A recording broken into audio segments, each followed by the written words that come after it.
Hoy, 5 de diciembre, se celebra el Día Mundial de los Suelos.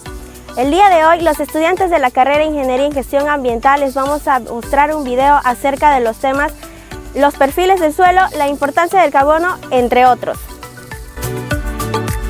La macrofauna está conformada por todos aquellos organismos vivos encargados de la descomposición de la materia orgánica, los cuales dan ventilación a los suelos y fomentan las interacciones entre los componentes biológicos, químicos y físicos. La macrofauna juega un papel ecológico y energético. El primero se basa en la descomposición y reciclado de nutrientes. El segundo, en que estos organismos vivos enlazan complejidad y redes tróficas. Se clasifican en artrópodos, lombrices, arácnidos. La microfauna del suelo. La microfauna se refiere a las formas de vida animal de un tamaño menor a 100 micras. El principal papel de la microfauna en el suelo es la disgregación de la materia orgánica y la diseminación de la microflora. Un ejemplo particular de la función de la microfauna se puede ver en el suelo, donde son importantes en el ciclo de los ecosistemas. Son capaces de digerir casi cualquier sustancia orgánica y algunas sustancias inorgánicas, como el TNT y el caucho sintético. Clasificación de la microfauna. Se clasifica en protozoarios, nemátodos y rotíferos. Los protozoarios son organismos unicelulares de tipo eucariota con núcleo y citoplasma. Todos ellos se encuentran en entornos húmedos o bien siendo parásitos de otros seres vivos. Por lo tanto, suelen ser sensibles ante la falta de oxígeno. Nemátodos son los organismos multicelulares más numerosos en los agroecosistemas. Pueden encontrarse hasta 30 millones en un metro cuadrado. Algunas de estas especies atacan y parasitan animales e incluso al hombre, causando distintas enfermedades. Los rotíferos son animales de la microfauna que viven en suelos con altos contenidos de humedad, es decir, tierras encharcadas.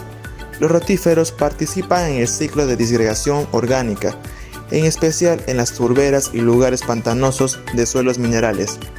Importancia. La participación de estos seres vivos en el suelo es de suma importancia, ya que contribuyen a su formación por medio del deterioro de rocas y aporte de nutrientes a este.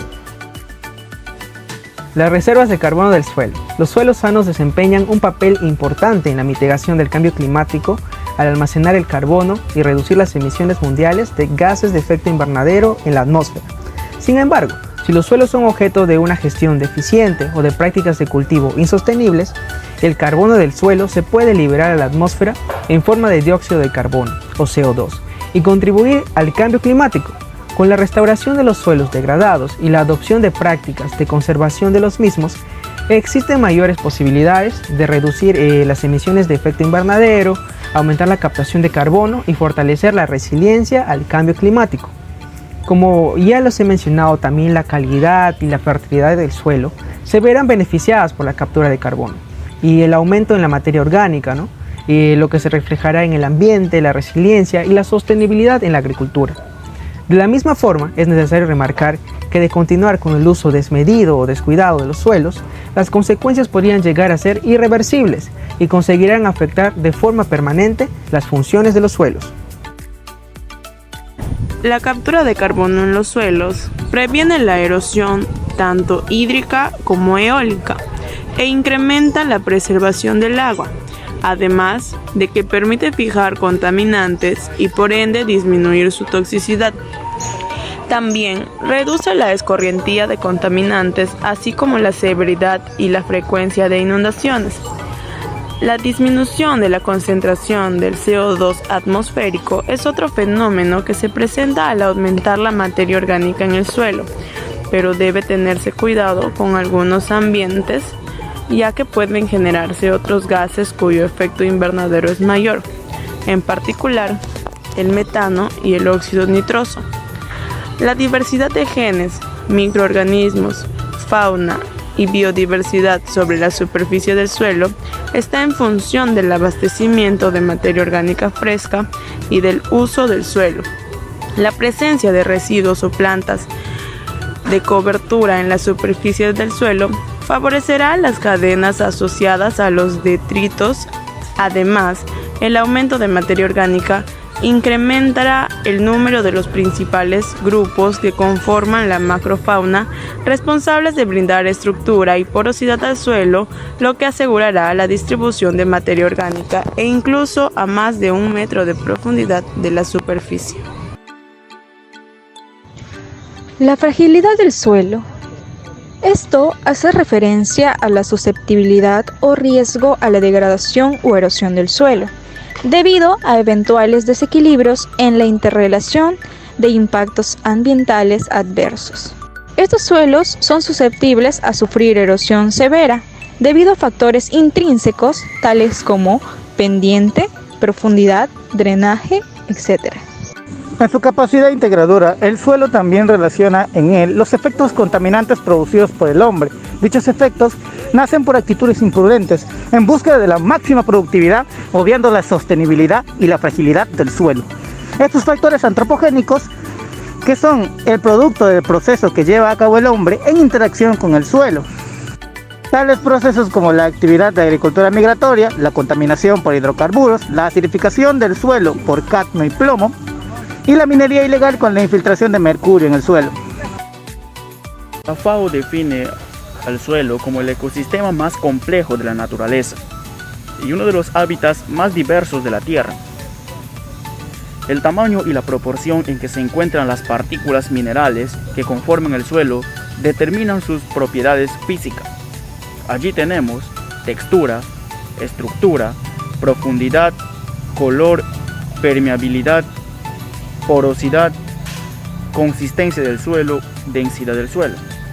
Es muy importante conocer estas propiedades para llegar al punto de reconocer el tipo de uso de dicho suelo, para así no llegar a su degradación y contribuir con esto al desarrollo sostenible.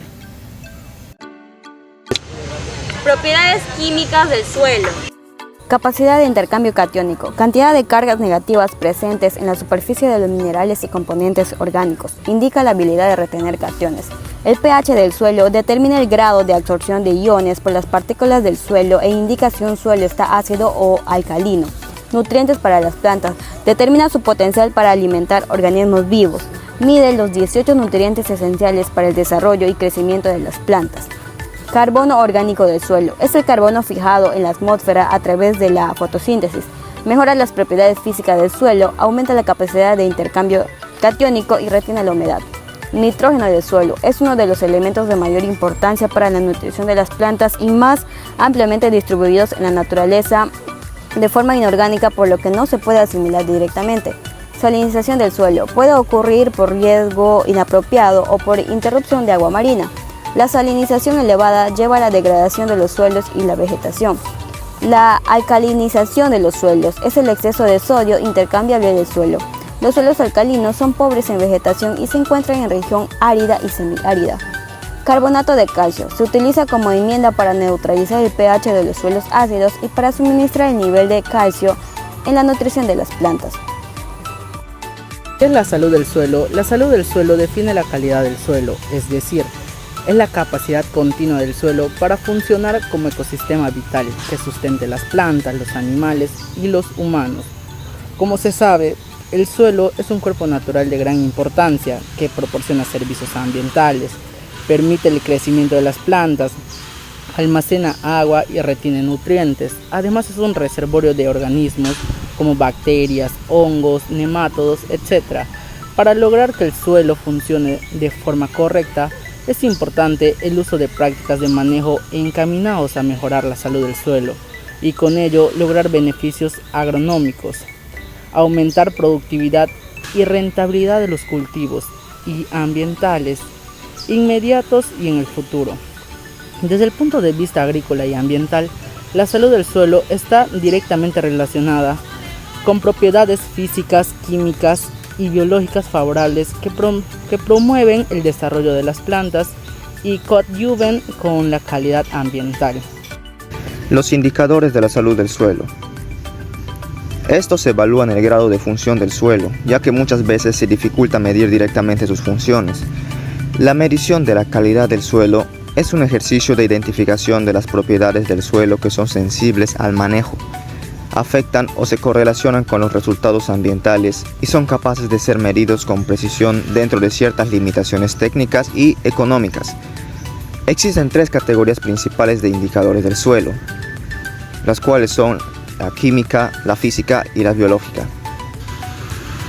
Haciendo mención importante al carbono, este trasciende las 3 categorías de indicadores y tiene la influencia más ampliamente reconocida en la calidad del suelo, ya que está vinculado a todas sus funciones. El estado de la salud del suelo se puede determinar de 2 maneras distintas. Una de ellas es la determinación de una calificación absoluta, y esta se usa cuando el suelo tiene propiedades ideales, como por ejemplo la profundidad, fertilidad y el suministro adecuado de agua. Y la otra opción es la clasificación relativa, la cual depende de la idoneidad del suelo para su uso real. Como por ejemplo, un suelo ligeramente ácido superficial puede ser perfecto para el bosque de pinos que lo ocupa. Es decir, la salud relativa del suelo es alta, pero se considera que tiene una salud de la tierra baja marginal en términos absolutos, ya que las alternativas de usarlo para el cultivo estarían extremadamente limitadas. La Política Nacional del Ambiente se plantea como situación futura deseada para el 2030 que el Perú disminuya la fragilidad de sus ecosistemas, conserve su biodiversidad, que exista un uso y manejo sostenible de los recursos naturales.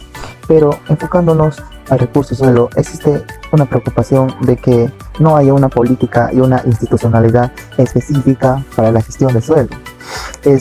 Mayormente, si se revisaran las políticas nacionales, se va a observar que se da de manera indirecta en las diferentes promociones, como en la gestión de cuencas, de bosques, la zonificación ecológica y económica y del ordenamiento territorial, dentro de la cual están los lineamientos de impulsar la caracterización y evaluación y registro de los suelos y tierras a nivel nacional, también fortalecer los conocimientos y tecnologías tradicionales compatibles con el manejo sostenible de los suelos y agua, e impulsar acciones para prevenir los procesos de desertificación, degradación y pérdida de suelos, mitigando sus efectos y recuperándolos.